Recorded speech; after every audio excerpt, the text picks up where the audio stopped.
দর্শক, ময়মনসিংহের ডেঙ্গু পরিস্থিতির সর্বশেষ খবর জানাতে সরাসরি যুক্ত হচ্ছেন সহকর্মী মোজাম্মেল খোকন। ডেঙ্গু পরিস্থিতির বর্তমান কি অবস্থা দেখছেন এবং নিয়ন্ত্রণে কি ব্যবস্থা নিয়েছে কর্তৃপক্ষ, জানাবেন।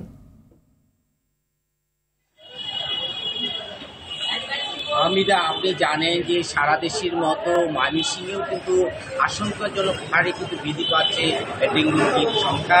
তো আমরা দেখেছি যে প্রতিদিন কিন্তু এখানে ডেঙ্গু রোগীদের কিন্তু এখানে ভর্তি হচ্ছেন।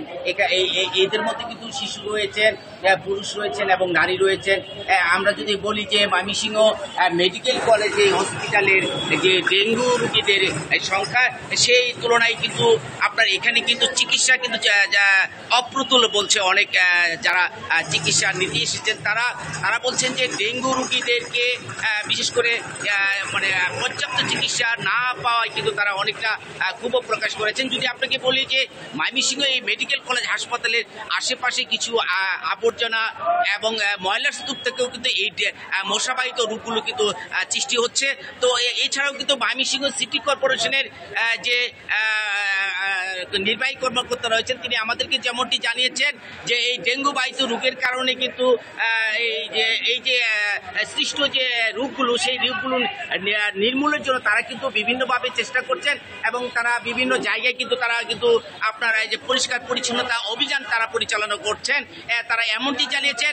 এছাড়া কিন্তু আমরা গত 24 ঘন্টায় যদি বলি যে 20 জন রোগী এখানে ডেঙ্গু রোগী এখানে ভর্তি হয়েছেন।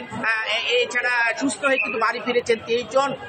আমাদেরকে ময়মনসিংহ মেডিকেল কলেজ হসপিটালের যিনি পরিচালক ব্রিগেডিয়ার ফেরদৌস আমাদেরকে জানিয়েছেন যে এখানে ডেঙ্গু রোগের জন্য পর্যাপ্ত পরিমাণ কিন্তু আসন ব্যবস্থা রয়েছে এবং তারা পাশাপাশি কিন্তু আলাদা ইউনিট গঠন করেছেন, তারা এমনটি বলছেন। এছাড়া আপনার সার্বিক বিষয়ে যদি বলি যে ময়মনসিংহে গত কয়েকদিনে যদি ডেঙ্গুর অবস্থা পর্যালোচনা করা যায় বলা যায়, সেই ক্ষেত্রে কিন্তু ডেঙ্গুর অবস্থা কিন্তু দিন দিন আশঙ্কাজনক বাড়ছে।